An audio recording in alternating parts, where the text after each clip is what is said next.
இன்றைக்கி காலையில் பார்த்தீங்கன்னா ஒரு அண்ணன் வந்தார். தம்பி இப்படி எங்கள் வீட்டுக்கு முன்னாடியும் அந்த பைப்பு வந்து ஹைட்டில் இல்லாமல் கீழே இருக்குது, எங்களால் தண்ணி எடுக்க முடியலை அப்படின்னு சொல்லிட்டு அவரோட கஷ்டத்தை சொல்லியிருந்தார்.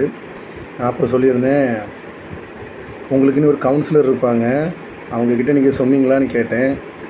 அது சொன்னேன், ஆனால் இன்னொன்று நடக்கலை அப்படின்ற மாதிரி சொல்லியிருந்தாங்க. நேற்றுக்கு தான் நான் வந்து சொல்லியிருந்தேன், திரும்ப திரும்ப வீடியோ போட வைக்காதுங்க அப்படின்ட்டு. ஃப்ளாஷ்பேக். ஒவ்வொரு நேரமும் இப்படி வீடியோ போட வைக்காதுங்க. டெய்லி நீங்கள் இந்த ரூட்டில் போகிறவங்க தான், உங்களுக்கே அது தெரியணும். End of flashback.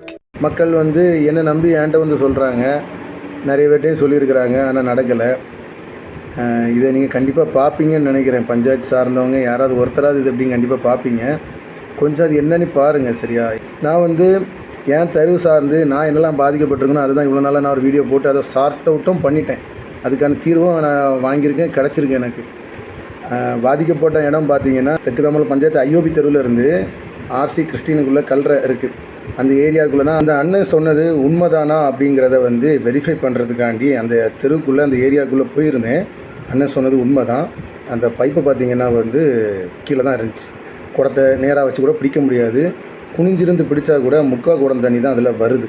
ஸோ அதை வெரிஃபை பண்ண பிறகு தான் இந்த வீடியோவை நான் போடுறேன். சம்மந்தப்பட்டவங்க அதை கொஞ்சம் கிளியர் பண்ணி கொடுத்தீங்கன்னா நல்லாயிருக்கும்.